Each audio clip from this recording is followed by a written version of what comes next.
Welcome to a new episode of Still Searching. Today we've got Kira Hamilton. Welcome to the show, Kira. Jed, thanks so much for having me on. I'm really excited to have a conversation with you. I'm so excited to have you here because you're kind of like you're the girl of all trades. Like you have you have done real estate investing, you've bought a small business, a laundromat specifically. You've sold Mhm. that laundromat. You've done so many, and now you're a loan broker for SBA loans. Like you've been on every angle of the small business transaction and you're investing in real estate. There's so much for us to talk about, and I can't wait to get into it. Uh, Tell us a little bit about your background and get us up to speed.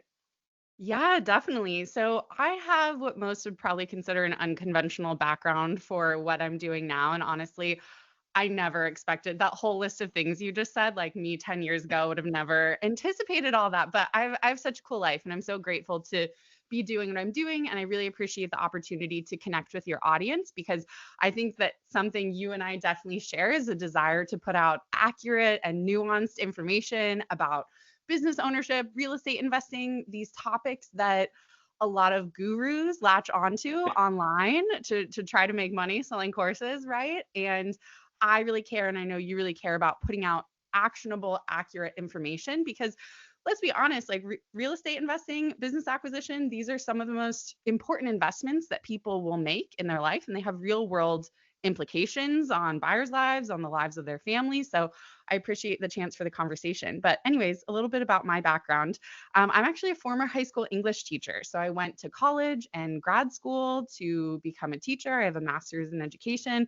I taught ninth grade English for 5 years. And then I decided, you know what, this is not for me anymore for a variety of reasons. And had kind of honestly a rough transition. It was at COVID time. I was originally thinking I was going to stay in education, but it was really hard to find a job at that time. Through kind of a series of random events, I ended up working in commercial real estate.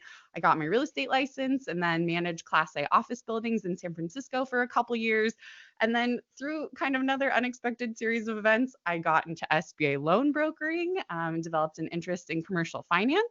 My husband and I, like you said, also bought a laundromat. We bought a multifamily building in Oakland. And then we sold our laundromat last year and looking to sell our real estate investment as well. But now, really, my main focus is on helping people buy small businesses, mostly through SBA loans. And then I also create YouTube content on laundromats and other small business related topics. That is incredible. Wow, what a resume. And you're right, it's quite a bit different than what you went to school for. But at the Oh, yeah. same time, I see that all the time. I mean, it's like, well, you go to school for one thing and then you're like, yeah, this didn't really work out, Right. especially with COVID. I feel like so many people, reassessed where they were heading, both in their careers and their personal lives, and made a Yeah. hard pivot. And that's exactly what you did. Wow, incredible. Yeah. And, I do think I'll just make a quick pitch. I think that teachers have such a diverse set of skills that actually lend themselves well to a lot of different types of careers. Just if there's a teacher out there, listening, I had this feeling when I was leaving the classroom, like no one will hire me for anything else. I can't do anything else. My skill set is so niche. But actually, I think that being a teacher really lends itself well to being an operator. You Yeah. have to kind of like have your hands on everything and deal with a limited set of resources and deal with a lot of different types of people. So I feel like teacher to laundromat owner on paper might seem like a strange transition, but actually skill wise, I think made a lot of sense. Wow. Yeah, that's amazing. And so let's kind of walk through these, kind of step by step, because a lot of our listeners really, they're interested in real estate investing, usually on the residential side, but there's always this curiosity about commercial real estate investing as well. And then Mhm. obviously people are interested in buying their own small business. So we're going to touch on all of these things. So starting one, you kind of got into commercial real estate and you're managing, correct? Yeah. So the piece of property that we own is technically residential. It's a 4 unit building, but I did manage commercial real estate. So, like large Class A office buildings in San Francisco. Wow. And then what kind of got you and your husband interested in thinking, hey, I'm going to buy a multifamily property, not just to get into real estate investing, but you're skipping single family homes. You're like, I'm going straight to getting a multifamily property. And what was that transition like? Yeah, so we actually did own a single family in Oakland. We bought it in 2019 and then sold it in 21 and bought a multifamily. And, honestly, it was a lot of my husband driving it, just wanting to explore what it was like to invest in real estate. We were getting into sort of like bigger pockets, that sort of online community, and seeing like how can we make our money work more for us? How can we invest it in a more effective vehicle? And I mean, I can get more into this later, but I mentioned we're actually probably trying to sell our rental property because it doesn't feel like the best fit for us as an investment. And I've learned a lot about real estate investing. Definitely don't regret it. We had some big challenges with our real estate investment, but it was such a learning experience, and I'm really glad we did it. So yeah, we were kind of just looking for another way to invest our money beyond a single family, which of course you're building equity in, but you don't have any income coming in from that. So we decided to try out multifamily investing. And then we were actually initially thinking of making another real estate investment before we pivoted into the laundromat, but we just couldn't find anything that cash flowed with the amount of money that we had to invest. I didn't really want to do something out of state. I think the property manager in me is like, I want to be near my investment. So, finding something in Ohio didn't really make sense. And so when And you were in the Bay Area at the time, right? we were in the Bay Area. Yeah, we're in Yeah. San Diego now, which is part of why I'm like, I don't really want this asset in the Bay Area anymore. But yeah, we were in the Bay Area at the time. We were thinking of making another real estate investment, but it just like the numbers didn't work, and that's how we ended up pivoting into business acquisition. So it sounds like you and your husband are looking for new ways to invest your money to get a better return. Cash flow is super important, not just appreciation. Even though Mhm. that's really important, especially in the Bay Area because it's so expensive there. It's hard to buy property.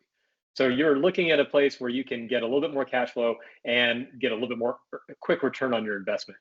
And then that led you into small business acquisition. So Mhm. okay, wow. So you've got this multifamily property. Uh, how did you go about acquiring that one? The multifamily, so we were able to do a more traditional loan for that because it was owner occupied. So were living in it until last Okay. month. So we did the more typical, like put 20% down. And something I do like to say to people, because I think a question for a lot of people when they're getting into both real estate and business acquisition is like, how do you come up with the money to start with Right. to even get in? And I'll be honest, like we were just privileged enough to have help from family. I didn't spend like 10 years saving up all this money. I was in a position where we were able to get financial help from family for the down payment, and we actually got a family loan for the laundromat. So I like to be transparent about that because I think there are some people online who are like, look at this amazing thing that I did. And they make it seem like it's equally achievable for everyone out there, but they kind of don't like mention the advantages that they had along the way that helped them get there. So I do just like to put that out there. But yeah, we got kind of a traditional mortgage. We put, I don't remember the exact number. It was like 400 something into it. We bought it for 1.45 at the end of 2021. Wow. And then you were house hacking, so you're living in the property. How many units does the property have? 4 units. And other than the single family home, this is the only other property investment you had, right? Yes. Okay, so wow, that's quite a transition, kind of learning how to be a multifamily landlord on the fly. Yeah, I think I did walk into it with a certain degree of confidence because I had worked in property management, and I had a real estate license, so I was comfortable reading leases. And I think a big part of it is finding the right tenants. And the one tenant that we had some challenges with, who unfortunately we did end up evicting, and that was a long and expensive process, was a tenant who had come with the property, so it wasn't someone that I had selected. Every tenant I have selected has been great. So I think that is really an important part of being a landlord is just and I mean, look, this is the case with business too, working with the right people, right? Like it Yeah. all ultimately comes down to relationships and how well you can work with someone. And I really do like landlords in the Bay Area get a bad rap. And honestly, some of it is deserved because I've been a tenant also in Oakland, and I've had a shady landlord and have Mm. seen people do illegal things. But I really strive to be an ethical landlord, obviously following all of the housing laws, but then also just being like a decent person, getting things fixed quickly, being, understanding when things happen. So I think that was a big piece of it, just kind of like using my interpersonal skills made the process of being a landlord a lot easier because I was able to pick, good tenants. And for the most part, yeah, tenants have worked out well with one notable exception. Well, that's good. And I want to touch on something there, though. You were talking about how you're very open about the fact that you had like family to help you out with the down payment, you use conventional financing, and then when you do have a bad tenant and you have to go through an eviction, that is very expensive. And so Mhm. it's very clear that like even on a multifamily investment, something like this, it's not necessarily something that you can just come in off the street with not a whole lot of money and kind of get yourself into. Even if you found a way to get yourself into the ownership position in a building with 4 units like this, like you would still need to have some significant amount of cash flow if you're going to move forward with an eviction or something large happens, right? I mean, imagine if you have to replace the roof. Yeah, something I feel like I've really learned over the last few years is the importance of liquidity. I don't know if it's something that I quite appreciated as much when I was younger. And that's something that I feel like I see people who are looking to buy businesses overlooking. They're like, Yeah, kind of okay with all of their cash being wiped out for the deal. And obviously lenders want to see post-close liquidity, but it's important for you as a borrower too, to your point, where okay, let's say you do one of these crazy deals where you get like 100% seller financing on a property, which I don't think is a good idea. But let's just say you can kind of like get into an investment with little cash. If you don't have cash left in your bank account, you can run into some serious issues. I mean, just as an example, the eviction, the whole process, and this is including like the money we lost from not receiving the rent, but then also the repair cost was about right. $30,000. We had a $10,000 cleaning bill because we had to hire a special biohazard company to come Wow. deal with the unit afterwards. Yeah, I was shocked. I was like, okay, maybe those will be a couple $1,000s. And they were like, it's like over $9,000. So you can really run into challenges, yeah, where you need to replace a roof. There are a lot of things that come up with properties. I mean, talk about what's going on in Los Angeles right now with the fires. Like Yeah. lots of things can happen to properties. Yeah, and you mentioned that, but that's actually something I talk to first time buyers all the time about because there's a lot of talk about 100% seller financing and getting into the deal with no money, and those are actually very legit strategies, both in property management, excuse me, property investment, and in small business acquisition. But it only really works if you've got a lot of capital because you're buying yourself into a situation that is most likely going to require a lot of capital, like once you get in there. Because if you're buying a small business, then and you're doing it 100% seller financing, it's really only for two reasons. Either A, you've got a really good relationship with the owner, it's close and personal, and they have a lot of trust in you, or B, the business is not really financeable. And as a result, Mhm. it doesn't qualify for an SBA loan or something like that, which means it could be in decline. The finances could be a mess. The equipment is old and deteriorated. It's going to require a lot of cash once you get in. And I think that's something a lot of people don't really factor in. I know as a first time buyer, I didn't fully appreciate the amount of liquidity required, like once you close, because you can have one or two really catastrophic things, and all of a sudden your working capital is down to nothing. I completely agree, Jed. And that is always what I tell people. I would have only done 100% seller financing, or honestly, like over 50. I don't know, even 30% felt like a high amount to me, right? But I'm only doing a high amount of seller financing in two cases. I'm selling to a family member, someone I want to give an advantage to, or a trusted friend, or I'm desperate to get rid of my business for some of the Yeah. reasons that you mentioned. I Yeah. don't think I can finance it, or I don't think a cash buyer is going to be willing to come in and do that. So I completely agree with that point. Yeah. So now you've got this multifamily unit. It's cash flowing. You're kind of getting your feet wet as far as real estate investing. What's the thought process about why not just getting more multifamily buildings and kind of building that portfolio of doors? Much like the bigger pockets community are all trying to do, as opposed Mhm. to why not buy a laundromat or another small business? Like, what was the thought process of pivoting into a completely different acquisition vertical? Yeah, that's a good question. So we tried to stay in real estate, but with the amount of money we had about $200,000 that we could invest. Could not find something in the Bay Area that was Yeah. going to make sense, that was in like good enough condition that we would want to get in on it. And didn't really want to go out of state because I mean, you like I'm by no means any expert in out of state investing, and we didn't go like I would say, too far into that. We maybe spent a couple months researching opportunities, but it was hard to find something that cash flowed, particularly when you take into account paying for a management company. I mean, that can be Yeah. like 6 to 10%, which can kind of like wipe out anything that you're making from the deal. And just personally, I do like to be closer to my investments. You can save money. I mean, there are so many things. Can't do this now because we live in San Diego, but when we were living in the Bay Area, there's so many things where it's like, oh, a light fixture needs to be replaced. I can do that, but if I hire someone to do that, it could be a couple $100, for the materials and the time. So I didn't really want to do something out of state. And yeah, just in the Bay Area, I couldn't find something with the amount of money that we had. So then we started looking at business acquisition. And I'm hesitant to say this, but I can't think of a better word. We were looking for something that was like more passive, on the more passive end of things. But I mean, you know how I feel about that word. I don't think that there's any such thing as like a passive investment in business acquisition. But we were looking for something that could be a little more hands off, maybe is a better phrase, like something where we didn't need to be there, every hour that the business was open. And so that's how we got into thinking about laundromats. It's not passive income. I think even Yeah. completely self-serve laundromats are not passive, but it is the type of model where, you as the owner don't need to be there all the time, and you don't even need to have an employee there all the time. Certainly, I think having someone on staff or someone on site only helps the business and can help mitigate a lot of issues, but you don't need to. So we were looking for something that was like, I feel like laundromats are a little bit adjacent to real estate investing. And I think that there is some crossover in the people who are considering real estate investing, maybe particularly multifamily and laundromats.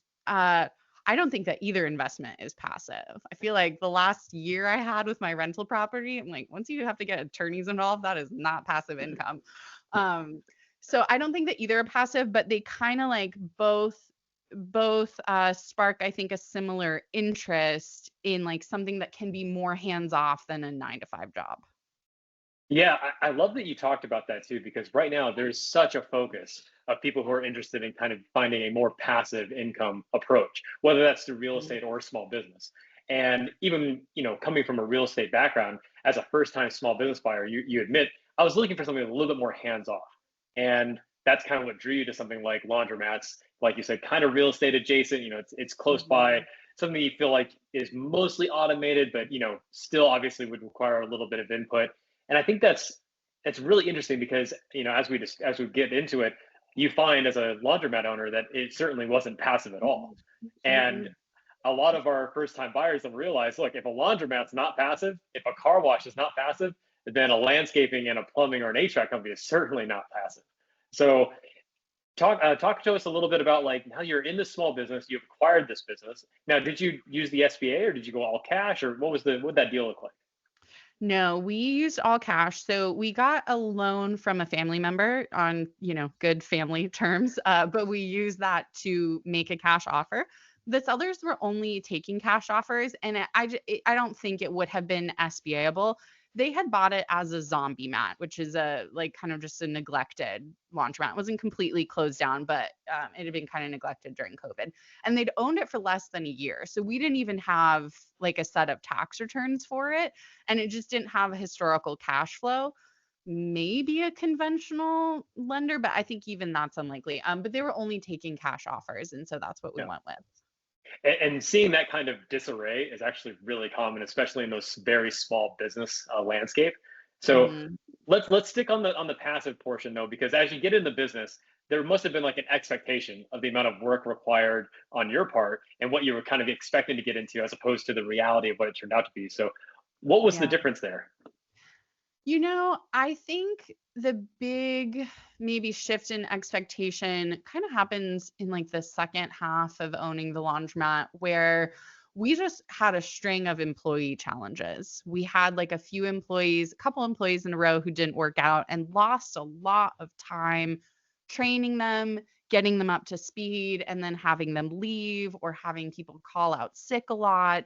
I think that, the employee that the previous owners had, they were like, she never calls out sick. Like, we've never had to come in and do, extra laundry, whatever. And that definitely could have been true. It's just she actually put in her notice right after we bought the business. And so then we were kind of scrambling to find someone new, which I think can be fairly common, probably in transitions, especially in smaller size businesses. And we went through periods where we did have stable employees. Like, we had an employee there who, was there for over 6 months and super reliable. And that was a little bit more of a chill time.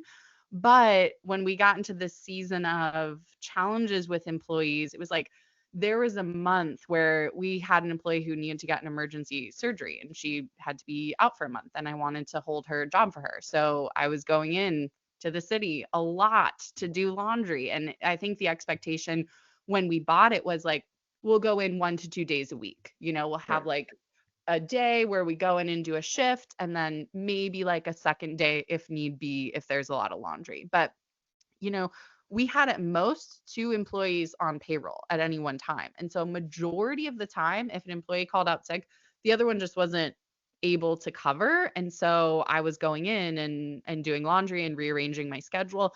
And so I think just like the amount of times I needed to like last minute go in and do something I wasn't quite expecting. I knew that the proximity was going to be challenging. So we lived in Oakland, it was in San Francisco.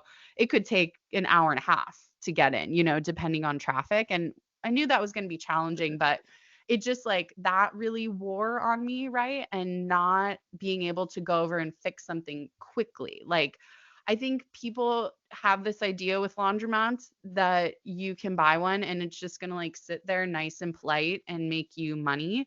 And that's not the case. There's can always be something, and if you don't have the flexibility to deal with that, it's hard. I think that's something I learned is like, it's not so much that you need a certain amount of hours in your week. Like, oh, you absolutely must have 20 hours set aside to work on this business. It might be 5 or 10 hours in a week, but you don't know when those hours are going to happen. Yeah. You can't guarantee, right? You can be like, okay, on Tuesdays, I'm going to be there from 9 to 3. You can set that up for yourself.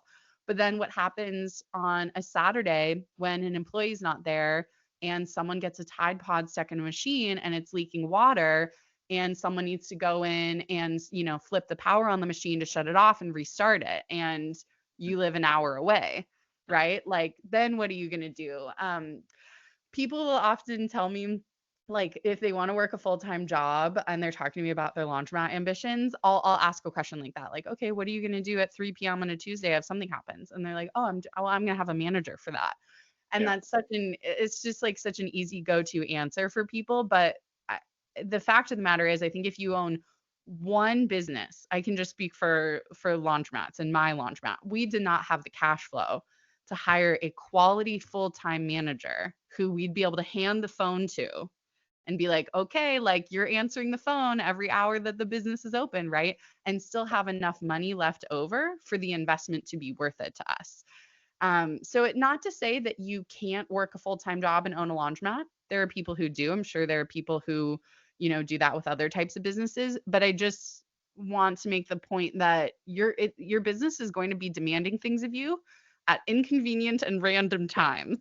And so if you do want to work a full-time job, what is your plan for dealing with those inconvenient and random problems? Yeah, I think you hit it right on the head too, because it's not so much the total number of hours, it's that you have no idea when those hours are going to come up.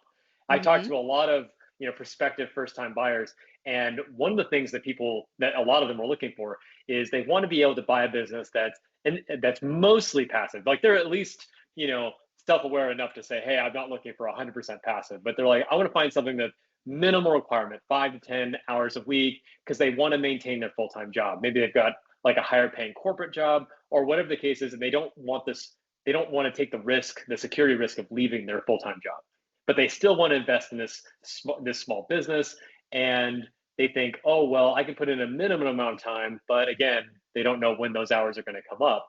Or the other part is, I'm going to hire a manager. And just in your response about like, there's almost never cash flow to hire a full-time manager, and two, the employee issues you run into. What happens if your manager or your frontline employee, has to call in sick, or their kid is in the Hmm. hospital, or they go on vacation, or they get a better job, and like all the things that come up with employees, who's stepping in at the last minute to make those to step in and actually make things work? Because even in a laundromat, you still need someone physically there, even in a coin operated machine.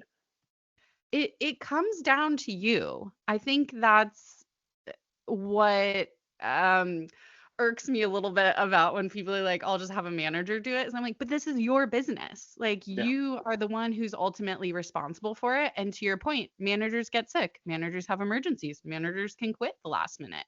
And if you do have someone quit with little notice, would you be able to step in and keep things going? And if not, like, you're the one, you and your customers are the one who are going to be hurt by that. And one other advantage, though, you talked about how you bought your laundromat in all cash. Now you took out Mhm. a family loan, but obviously it was probably on very, very positive terms. Yeah. It's 10 times worse when we're buying a business, especially through something like the SBA, and it is a leveraged buyout. And I think that's part of the conversation that gets lost, especially on social media, is that we're talking about a leveraged buyout. We're talking about you taking on a loan anywhere between 70 and 90% of the value, the enterprise value of that business, which means the moment you take over, 45% of the cash flow of that business is gone because you're paying down the loan. And and even if you want to incentivize a employee or a manager with a cash bonus or something to help them work more, or even I've seen, equity being offered as well, those things don't work because they're not the one at risk when it comes to, whether or not the debt has to be paid. An employee can always Mhm. get another job, but you're stuck with the debt regardless. You're the one on the hook. Yep, absolutely. Wow. Okay, so how long did you end up owning the laundromat? We owned it for 16 months and sold just a few months ago. Wow, congratulations. Thank you. Yes, very, very big step. Yeah, and not just for selling, but we hear it all the time. Most small businesses never sell, and so to be able to buy and Mhm. sell in that short a time frame at a profit, I mean, that's pretty phenomenal. Not just speaking to your skills, but also just to the timing. That's really great. Yeah, we're happy with things with how things turned out. Just to kind of give an overview, we bought it for 190 in 2023, and then we sold it for 300, like you said, a few months ago. We did it without a broker, so we listed it and sold it all ourselves. We just used an M&A attorney, which I definitely think is a worthwhile deal expense, having an attorney involved. And I think that, business brokers can be very valuable as well. It really just depends on where your skill set lies. I think I felt like I know this business better than anyone. I want to be the one to set up the data room. I want to be the one talking to leads. I want to be the one negotiating. So it just made sense for us to be in the driver's seat of that. Wow. All right, and you're still operating the multifamily property this entire time, right? Yes, yes. There was a tough period where the eviction process we went through with our tenant was about 6 months, and we're, operating the laundromat at that time and dealing with that, and I'm brokering SBA loans, and I had surgery not too long ago, so it was like there was a lot Wow. going on, yeah. So I tell people, like, I loved owning a laundromat. There really was so much I loved about it and truly enjoyed, and I learned a lot. And I love not owning a laundromat too. Like, there's a lot I'm getting out of that experience as well.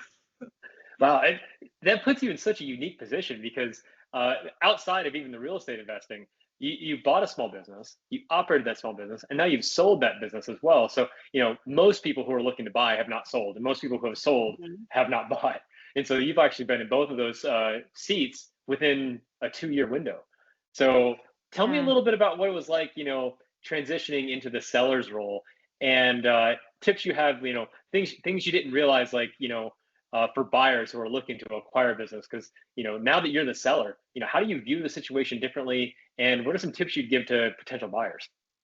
Totally. It was really interesting being in the seller seat, and I feel like I did learn a lot if I ever want to buy another business about how to approach a seller. And I think there were really two questions that I had in my mind when I was evaluating buyers, because I wasn't going to take an offer from just anyone.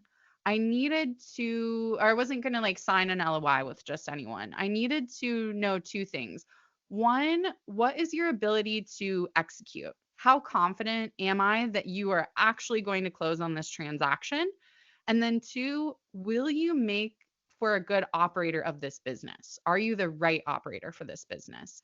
And we weren't doing a partial buyout, like we weren't staying on. So some people might think like, well, why is that second question important? Why do you care about their ability or fit as an operator? Right. You've got And your money. Why do you I've got care? my money, I'm getting out. Yeah, yeah, yeah. It's a reasonable question. But one, like I genuinely cared about the business, right? Like I thought it was such a cute little laundromat. I love that laundromat.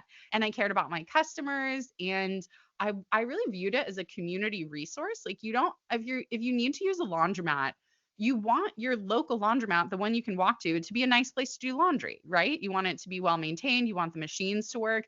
And it's like a small part of people's day, but it's so annoying if you're going to do this task that's already maybe not very fun to do, and then it's like a crappy laundromat, right? And I was like, how can I make just a small part of people's week better? Just have this like task that they need to do be pleasant, right? So I cared about that. I did care about the business's continuing success.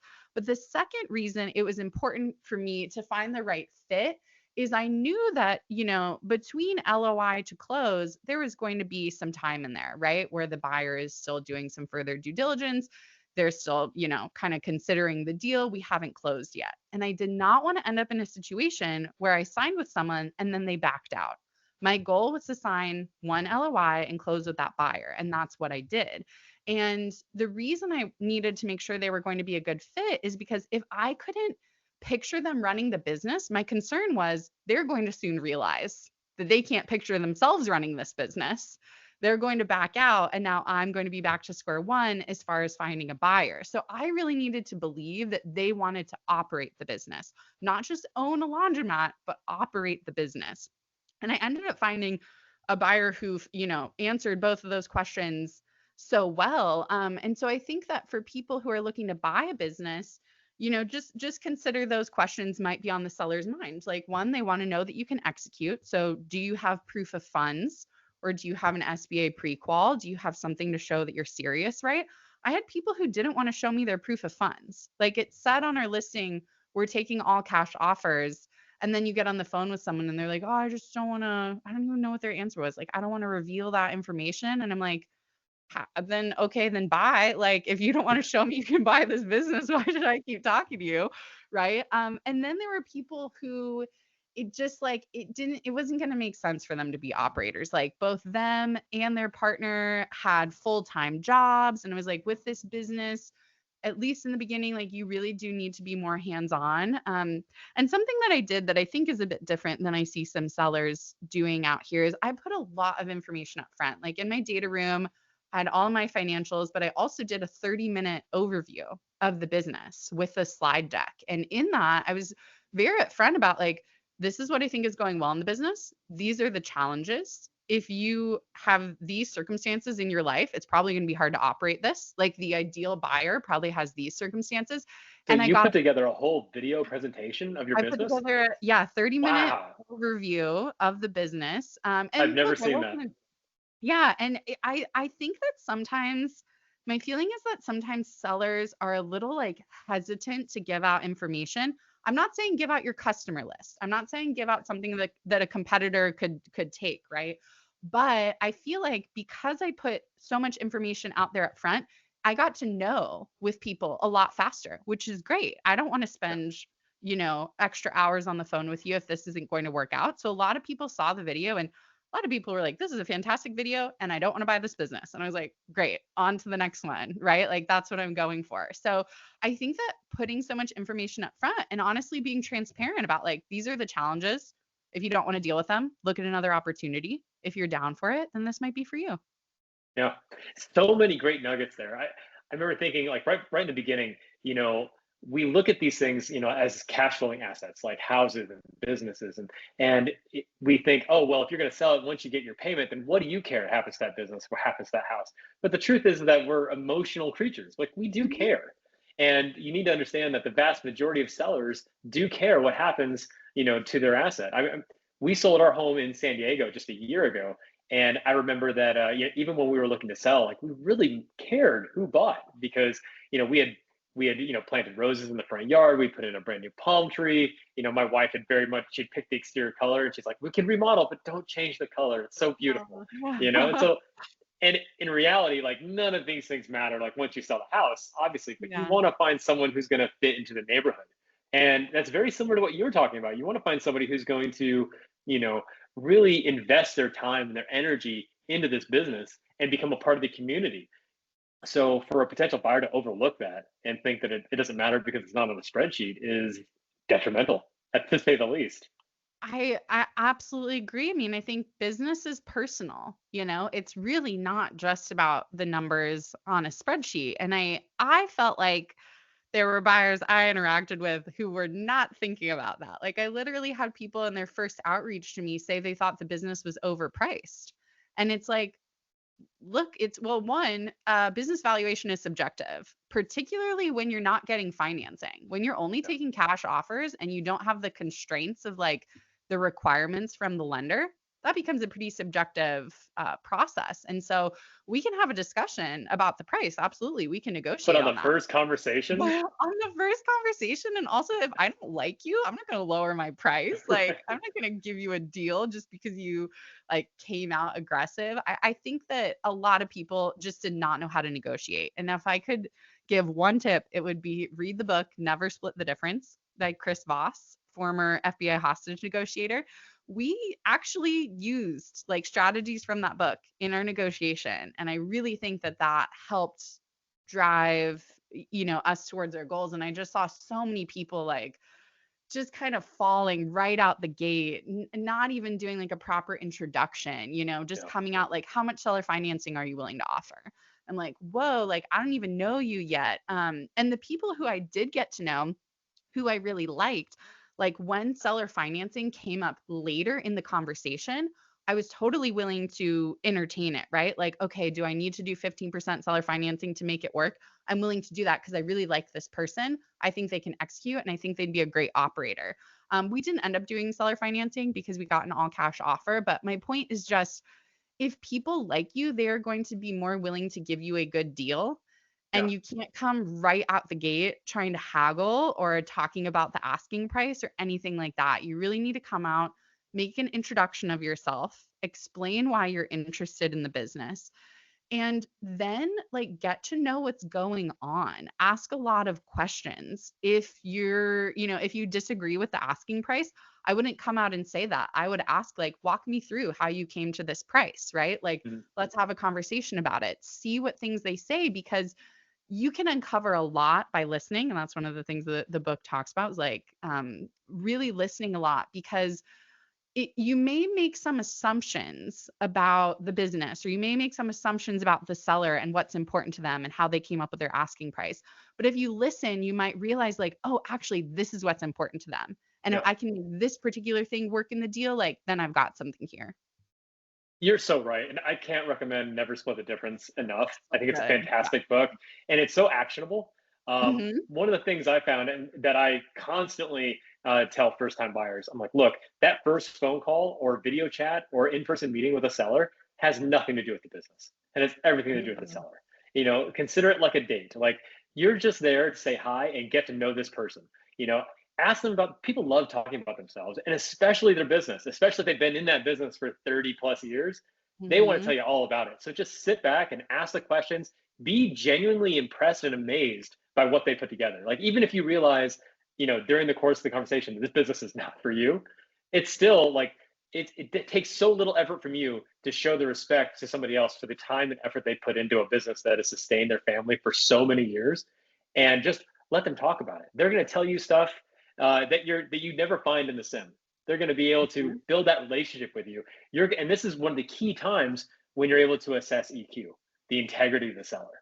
Hmm. In my opinion, the number one red flag is a seller you can't trust. And in that first meeting, if you just shut up and let them talk, and have them tell you about the business, you can assess so many things about them personally and the deal itself that you wouldn't have found otherwise.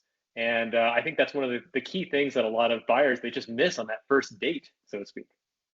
I completely agree, Jed. I mean, I think that that is probably the most overlooked part of due diligence is the seller themselves. And I can say as someone who sold a business, there are things I could have hidden.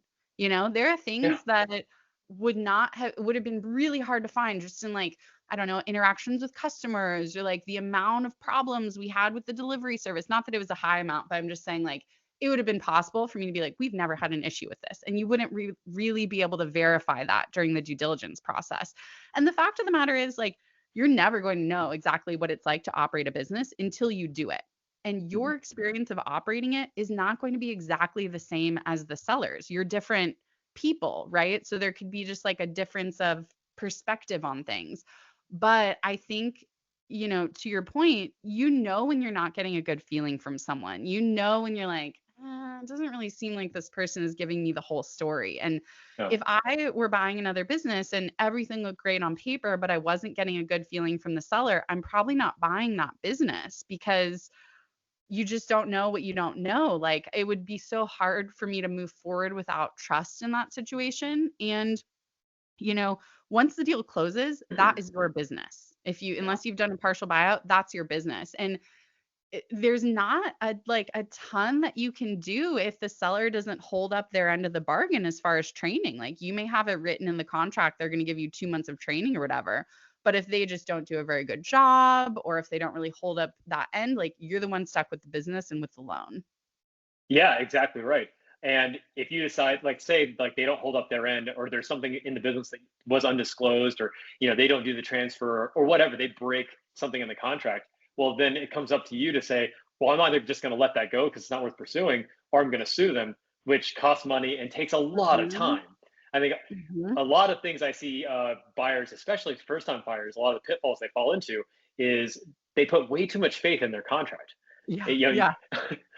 and like, it is true. You should have a really good lawyer, and you should take the time to make sure it's written to protect you, that the representations and warranties are there, that you've got, a seller's note or earn out or all the other different protections you can put in place. But at the end of the day, the only way those protections are enforceable is if you sue the person, which takes time and money. And in the Mhm. meantime, if something critical happened, that business is going to fail or it's going to be impacted while you're still trying to operate it.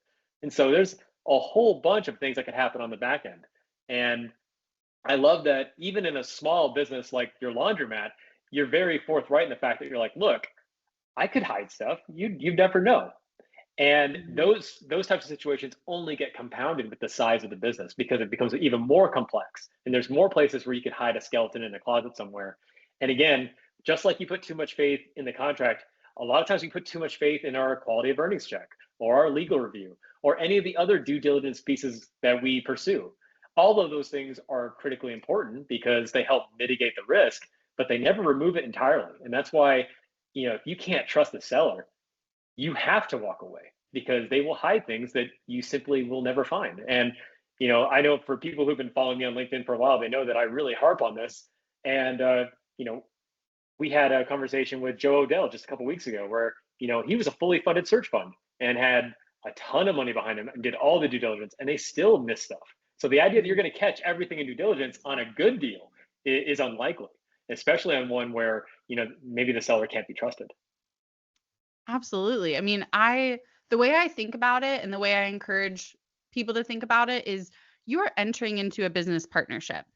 It's limited, right? If you're doing a full buyout, it's limited to the period of, the LOI, the negotiations, the close, the training, but it's still during that period, most likely you're going to have a problem you need to solve together.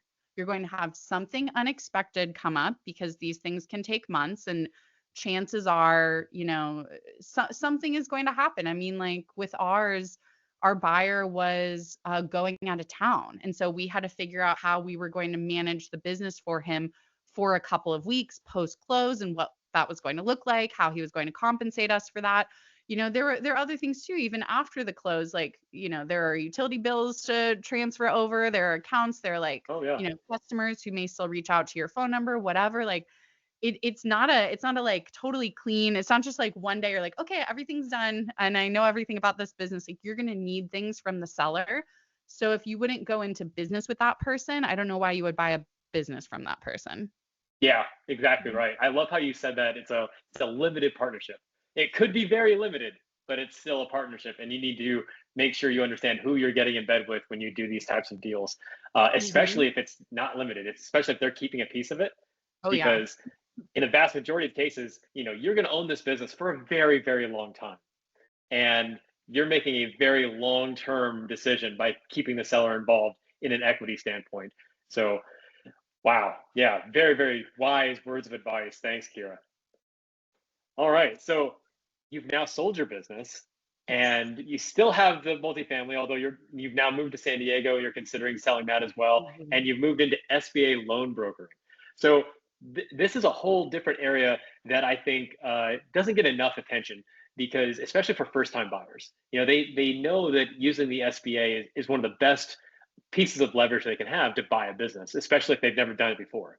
Mhm. Um, and there's no shortage of SBA lenders nationwide who would love to have your business. But how does a broker fit into that? And what exactly are they trying to do to help a buyer? Yeah, that's a great question. So, the way that I put it is I think that the value that I offer as a broker really depends on what you're looking for. I bring more value to some people than I do to others. Essentially, how I work is I have a wide network of mostly SBA lenders. I work with a couple conventional and personal lenders, but mostly SBA lenders. And they all have, different credit boxes, different niches. I think that something that people often maybe misunderstand about the SBA is sure there's the SBA SOP, but it's really less black and white than people think. There's a lot of gray area. There's a lot of room for lenders to interpret things differently or put their own requirements on top of it, or just because the SBA says the lender can do something doesn't mean a majority of lenders will do that, right? Some lenders prefer different industries.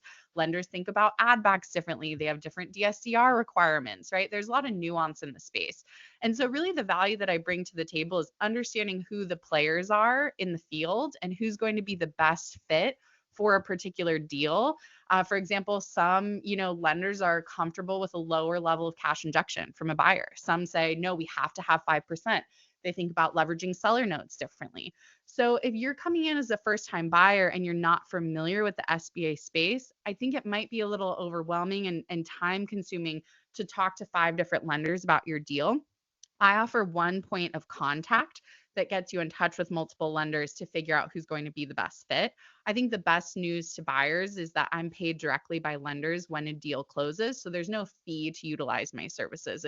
It's free to clients. It's not a fee that lenders can pass through to you in your closing costs. That's not allowed by SBA. But like I said, there are some people who, maybe they're coming from a banking background and they're like, I already know the SBA lenders, like I'm going to shop the deal myself, right?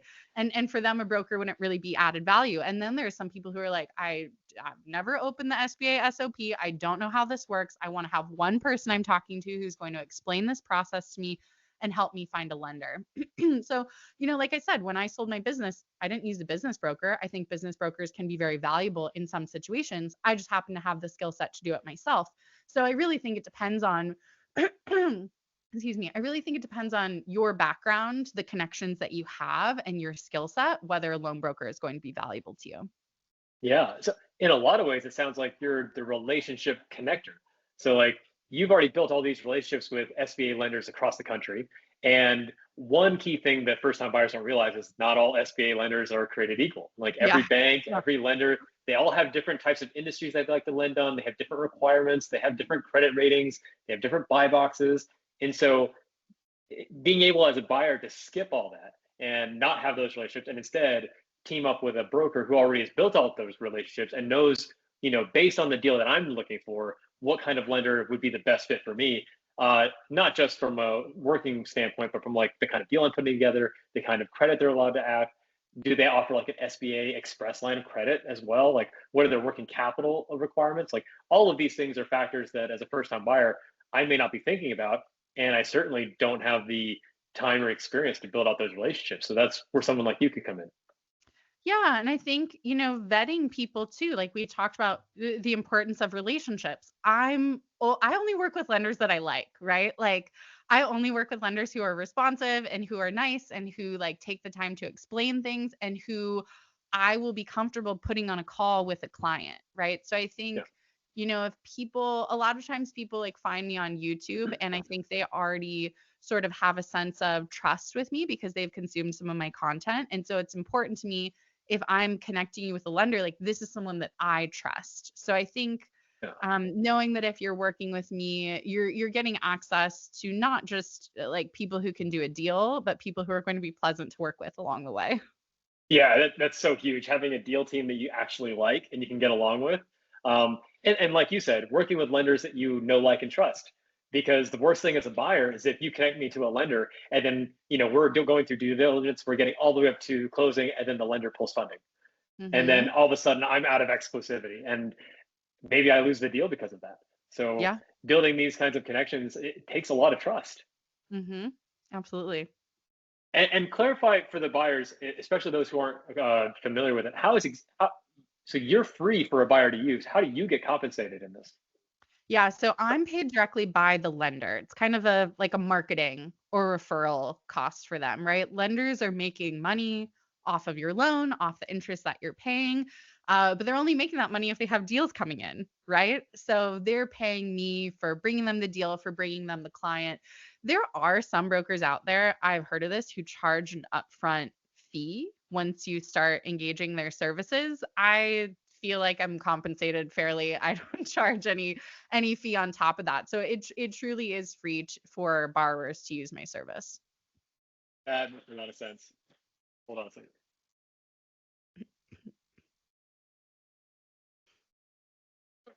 Cut that part out. Dog's losing his mind. Oh no, I can't hear anything. You're good. All right. Well, I love that you were able to clarify that for me because I know as a first time buyer, I was brand new, did not understand the broker space. And Yeah. so, understanding like what the incentives are for everyone in your deal team is really important. And that's one of the things I really drive to first time buyers. I'm like, look, everybody in the deal team has a different incentive for being there. If it's the SBA broker, their incentive is to find a lender who they're confident can close on your deal because that's the only way they're going to get compensated. Yep. If it's the business broker, it's closing the deal for the seller at the highest possible price. And sometimes buyers get off put by that because they're like, well, at the highest possible price, they're trying to watch out for their price. But the other part is closing the deal. If a good business broker is going to work with you and the seller, especially the seller, to close that deal. And so that can be valuable to you as well as a buyer.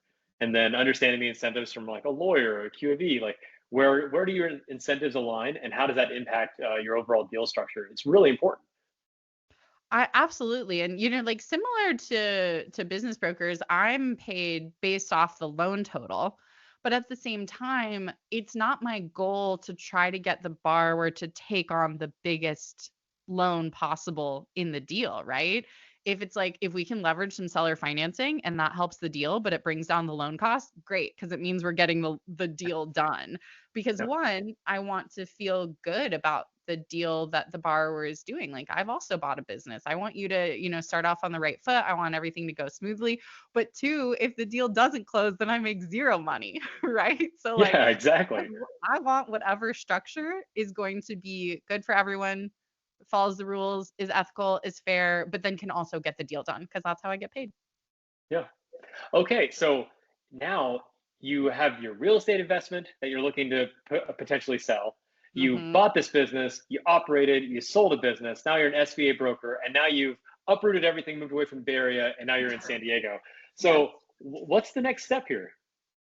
Oh my gosh, this year, I really want to create more content. I started making content on YouTube last year. And, I, like you, really care about putting accurate information out there. I have come across some wacky stuff online about laundromats, let me tell you, and a lot of misinformation and about buying businesses too. I talk to people who aren't necessarily interested in buying a laundromat, but they want to leverage an SBA loan for a different type of acquisition. And there's, I think, just some maybe misunderstanding about what's realistic to do with the SBA. And again, a little bit of disconnect between what the SOP says a lender can do and what in reality is going to be feasible. So I want to continue creating content that educates people, particularly first time business buyers, on what it's actually like to buy a business, what Yeah. it's actually like to get an SBA loan. And then, of course, I want to help a bunch of people buy small businesses. That's wonderful. We're going to have you back so we can really dive into the SBA process because, I mean, I'd be lying if I said I knew everything, all the details of how the SBA program is put together. But especially for a first time buyer, like understanding what the SBA field looks like, what lenders are looking for, how I can best position myself as a high quality buyer who can actually close a deal. Because I mean, the worst thing in the world is to find a deal that you really fall in love with, and then you can't qualify for the loan. Like that's the worst. So we're Yeah, gonna have to have you yeah. back. Yeah, and unfortunately I do see that happen. So, yeah, we'll have to talk more about that sometime. Wow. Okay, well, before I let you go, I want to talk a little bit about first-time buyers because Mhm. you've been a buyer, you've been a seller, and now you're a broker. So you talk to first-time buyers all the time, especially Yeah. through your YouTube channel and through your other social media outlets. What are some of the things that some of the biggest questions first-time buyers or hopeful buyers have, and what could a potential buyer be doing to set themselves up for success? Like if they actually want to close on a business. Yeah, oh my gosh, there's so many questions I get. I get a lot of questions specifically about laundromats and can I use an SBA loan to buy a laundromat? The short answer is yes, but it's challenging. I actually just put out a YouTube video that goes into more detail about this, but just one thing I'll put out there to kind of set some realistic expectations. And this is not just the case for laundromats. This is, I think, the case for a lot of small businesses, but a lot of laundromats are being sold for under $500,000, particularly when there's not real estate involved. And at that level, you are going to run into competition from cash buyers. That's just kind of the fact of the matter. And like I said, that can help happen with any smaller size business, but I think laundromats and other businesses that people view as passive income and that are more require a more general skill set than say like an auto shop. If you want to buy an auto shop, you should probably know how automobiles work, right? And laundromats are just easier for a wide variety of people to get in the game. So you're going to see more competition. So I think, it might seem These are tough. like laundromats, car washes, like these Yeah. general small businesses. Yeah, you're going to see competition from cash buyers at the smaller end of things.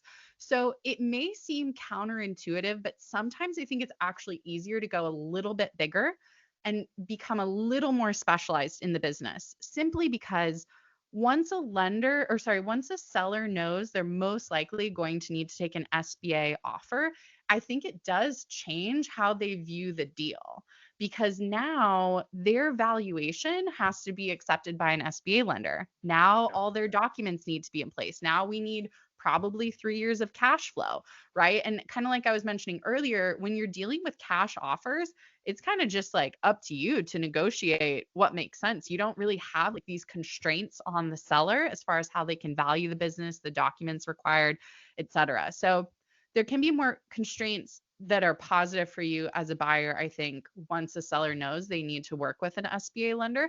And then, two, if you can stay in your lane as much as possible, that's going to be really helpful to you. And I don't want to discourage people from, like, I don't mean to say you can only buy a business that's directly related to something that you've done. I think it's possible to be successful in an industry you haven't worked in, but I really encourage people to think, can you operate this business, right? Like, I see a lot of people going into buying their first business who have some type of background in finance, like a lot of people Yeah. coming from private equity. They know how to make a mean spreadsheet, Jed. Their spreadsheets are off the hook, right? But they've never hired someone, they've never fired someone, they've never, been on call on a phone with customers calling to make complaints that they have to resolve, right? They've never been responsible for a business loan before, Yeah. right? And I'm not saying that it's impossible for those people to be successful. I'm just saying, like, have a reality check with yourself. There are people out here who want to buy HVAC companies and they've never worked in HVAC, and like Yeah. maybe they've never even worked in a blue collar setting, right? Yeah. And it's just it's different. It could be a different work culture than what you're used to, a different way of interacting with people, right? And like the people skills are so important. So what I encourage for people is think about the size you're going after and think about the type of business, and do you have the liquidity and the experience to back those things up? The more you can stay in your lane, I think the higher chance of success you have, because one, you will be a better operator, right? You're just more successful business, but it'll be easier to get financing. Like I see people struggle because they're trying to buy like an HVAC or roofing company and they have no experience in that space and they don't have really the liquidity to back that up. And by that I mean, like, they're not even at 10% of the project total. Maybe they have 3 to 5% or less than that, right? Like I do see people with $100,000 trying to buy $5 million companies, and they don't have industry experience, and that's Yeah. really tough. Not to say it can't be done, but just seller notes, for example. SBA technically allows you to leverage a seller note towards the cash injection. There are certain rules around it, but you can completely cover it. But in practice, most lenders aren't going to do that unless you have direct industry experience. A lot of lenders want to see at least a 5% cash injection from you as the borrower. Not that many are willing to go below that unless you have strong experience. Yeah. So I think a lot of people are out here like trying to hit a home run on the first go, and they're like, "Oh, I can get up to 5 million SBA," and then they hear about pari passu, and I'm like, "Whoa, calm down! Like, let's not. We don't need to get into that yet." And Which is I just extra loan on top of it's your SBA loan, so you can extra. borrow more money. Yeah. You can borrow more money. Exactly. Yeah. SBA plus conventional. They get excited. I'm like, hold your horses, buddy. So if I were to kind of like synthesize all this, it would be to start smaller. And again, I know I mentioned like sometimes the super small deals, like if you're trying to buy a business for $250,000, that might actually be tough to do with SBA because you run into cash competition. But if you can start like smaller than $3 million for your first acquisition, you can always expand, right? But you're lowering your risk a little bit by taking on a smaller loan, and you're allowing yourself to kind of like get your feet wet in perhaps a lower risk environment. Yeah. So I know I just said a lot of things, Jed. I'll pause there. So many wonderful, valuable things. That's why I just let you go. That's why I'm so excited to have you here. And everything you said, it makes a lot of sense, especially from the SBA route. And I know we really like the SBA 7A loan program because it is the only program in the country that allows somebody with little to no assets to borrow up to $5 million to buy a business. That's incredible. That's an incredible amount of leverage. I And agree. there's Yeah. risk involved. There's all kinds of things involved, but it is an incredible opportunity. Now, hearing all the advice you just put out there, what would you say to the listener who's like, well, that's all fun and nice, for SBA, but I'm not going to use SBA because I'm going to find a 100% seller financing deal. So that doesn't bother me at all. What do you have to say to someone like that?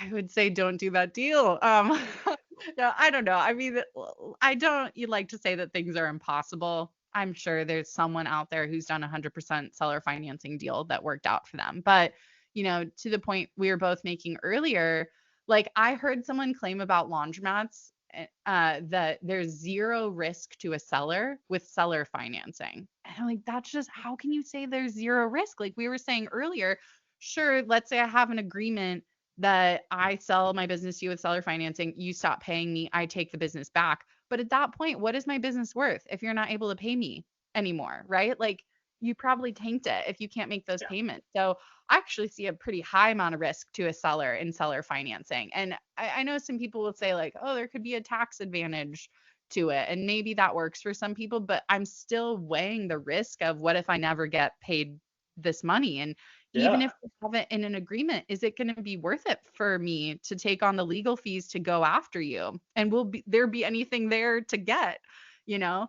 So I see high amounts of seller financing as a red flag. Now, seller financing just in and of itself is very legitimate and often done in SBA, but we're talking like 5, 10, 15% in SBA deals, right? I don't see like a ton of seller notes that are higher than that. So 100% seller financing, if I were a buyer in that situation, I would just want to understand why the seller is offering this. It's Mhm. possible they have a reason that I could get on board with. I'm not ruling that out, but I'd really want to understand what that reason is. Maybe I'm just making something up, but maybe it's like they have a family member who's sick and they need to move really quickly and like they're willing to take on this high amount of risk because of whatever personal situation, right? Like maybe there's a good reason, but I think it would just be really important to understand what that is because it is a risk to the seller. And because it's a risk to the seller, I think it presents a risk to you as the buyer, right? Like, Yeah. why isn't there someone coming along who's offering them cash? Why can't you get an SBA loan for this, right? Yeah. Like, answer those questions because I mean, I'm sure this is the case for other businesses, but they talk about it a lot with laundromats, like get a free laundromat, get a laundromat with no money down. Well, it's not really going to end up being free because after you buy it, maybe you need to spend $200,000 on equipment, or Yeah. maybe there's like such a bad problem in the area with theft or something that you're just like, this is a huge headache, you know? So I would say maybe not totally steer clear of all those deals, but you just got to get to the bottom of why a seller is willing to structure it that way. Yeah, exactly right. Preach, preach, preach. Because like we said before, there's only really two reasons why someone would sell at that level of seller financing. Either they have a very close personal relationship with you, like a family member or a very close friend, where they understand the risk they're taking as the seller, but they only take it because they want you to have an advantage and they're still basically around to help you get it done. Or B, the business doesn't qualify for financing because I hear that all the time too. It's like, well, if I take a seller's note, then I'll save money on taxes. Maybe, but you're also putting at risk the 90% of the payout on closing that you could possibly never get, the actual cash in Mhm. pocket. That I mean, I could do all kinds of tax strategies to help mitigate my taxes there, but not getting the money is the biggest risk.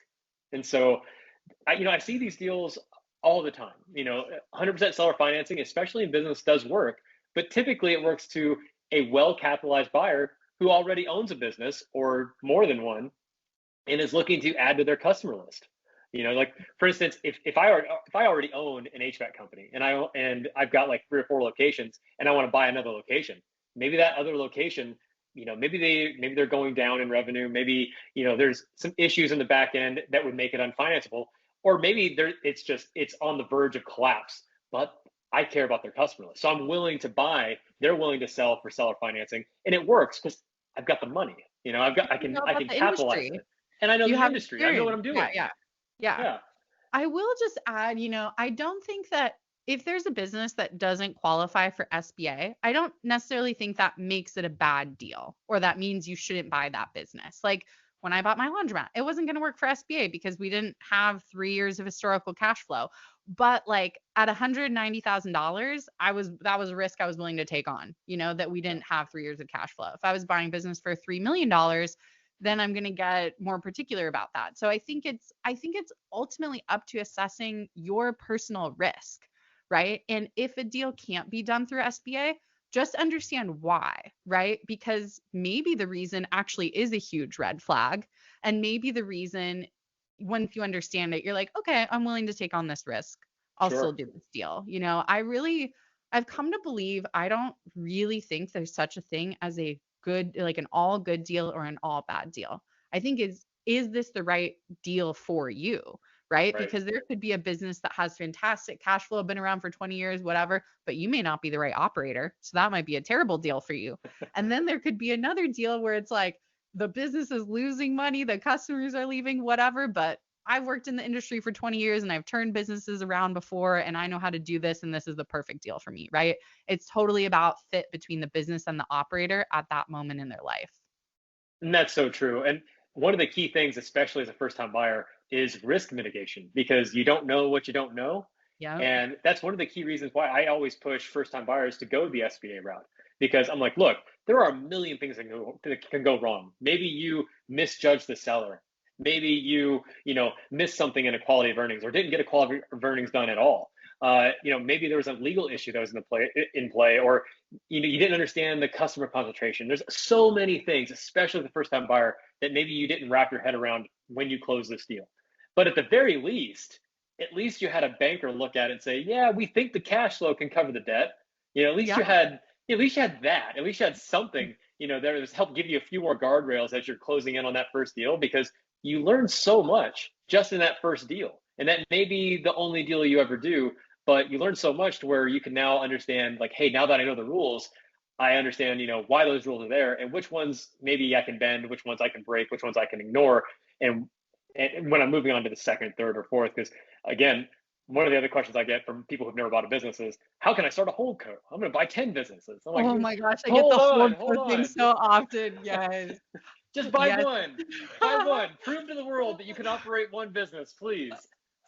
Yes, I call them the Holdco bros. Yep. They've Yes. never managed an employee. They've never operated a business. They've got like $30,000, but they want to start a Holdco. Yep. Yeah. Yep. Yeah. Yeah. And I think you make a great point about the SBA. Some people gripe about the process and how long it takes. But Oh, I it's a think you nightmare. see it as a value add, though, right? Of like, look, here are professionals who do this all day, every day, combing through your deal. Are they going to catch everything? No. But are they going to catch more than you as someone who's never bought a business before would? Like, yeah, most likely. Yeah. And the last thing I throw on there is the personal guarantee. And so many people, especially first time buyers, they try, they get really scared of the personal guarantee. And Mhm. I think that's healthy though. I think you should be scared of the personal guarantee, especially if you've never bought a business before, because it's going to align your incentive. Like we talked Yeah. earlier about like, oh, I'm going to buy this business. It's going to require very little work from me and I'll hire a GM. Well, when you've got the personal guarantee, you're the one responsible for the debt. Like maybe the Mhm. business grows, maybe it doesn't grow, but at the end of the day, you're the one who signed for the debt. And so if the business doesn't at least service its debt, you're on the hook for that. And that means personal bankruptcy for you if you don't come through. And I think that is very healthy because it makes sure that you're getting into this for the right reasons. I mean, why else would a bank give you millions of dollars of debt Right, right. and you have no collateral? Like if you didn't need the bank, go buy it in cash. But you need the bank. And how are you going to prove to the bank that you're serious and you're committed and you're not just going to you're not full of shit, to be honest with you? Yeah, why would you expect a lender to give you $3 million Mhm. if you're not willing to put something on the line as well? And just another point on that, kind of speaking to people who are trying to, I see this a lot in the like searcher community, where people are looking to come to the deal. They don't have industry experience. They're not bringing cash. They're coming from investors. They don't really have assets to speak of. And it's like, what are you bringing to the deal? And they're like, well, I'm the one who's going to PG. I'm like, but you don't have anything on your Yeah. personal financial statement. Like, what is the value? And so I think, just another tip to buyers is think like, what is the value that you're bringing to the table, right? Is it experience? Is it liquidity? Is it assets? If you don't have those things, I guess is this the right deal for you? Or how are you going to mitigate those things? There are ways that people can mitigate for their lack of experience, can mitigate for their lack of assets. They're not strategies that everyone wants to do, but there are ways that people can do that. So I think being realistic about the size and type of deal you can go after and doing a gut check with yourself. I agree. I Yeah. agree with you about the PG, right? If like a lot of people want to know my options that don't require a PG. And I'm like, even conventional lenders are most likely, even if you have the liquidity for a conventional deal, most likely they're going to require PG unless there's a lot of real estate involved. So I think it's like, I don't think it's about trying to get around the PG. I think it's about finding the deal you are willing to personally guarantee. Yeah, I think that's all it is. Finding the deal that's right for you that you're willing to commit to because that without taking the risk, there's no real reward. And if you're not willing to write your name on the dotted line and take the risk, Mhm. then you're just looking for a handout. You're looking for something easy that's not going to require anything from you. And when the headwinds come, not if, but as a small business Mhm. owner, when those headwinds come, are you going to stick it out? Are you going to plow through? Are you going to find a way to make it work? Or are you going to bail out and say, hey, I don't have any money in this deal. It didn't work. Oh, well, I'll try again later. I mean, where's your focus? Right. What would happen to our economy if we we like didn't have a high level of commitment from small business Yeah. owners, right? Yeah, I think that it's good to be that invested in the work that you do, and I think it's a huge privilege. I felt very privileged to own a small business and to have had that experience. Like not everyone is going to have that opportunity in their lifetime. It is a lot of work, but it can afford a lot of autonomy. It can afford a lot of financial gain, right? And like if you want to be in the group of people who can do that, you have to be willing to do what other people aren't willing to do, which is Yeah. take on some risk and invest yourself personally in your transaction. 100%. Kira, thank you so much for being here. This has been just It was phenomenal. great. And Yeah. I'm going to have you back so we can really dive into the SBA, your role as a broker, and how first time buyers can really navigate and get a better understanding of the whole SBA process. Because, like you said earlier, it is a behemoth. So, understanding how that works is really great. Thank you so much. Wonderful words of wisdom for all of our first time would be buyers.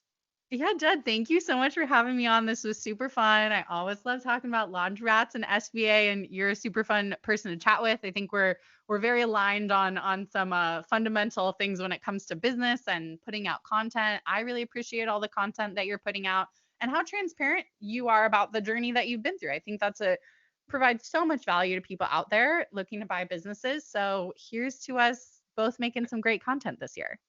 Thanks, Kira. Appreciate that. Yeah, failing a business with a personal guarantee is not a fun trip, and I would like to help other people avoid that. So maybe we'll talk about that next Absolutely. time. Okay, sounds great. All right. Thanks, Kira.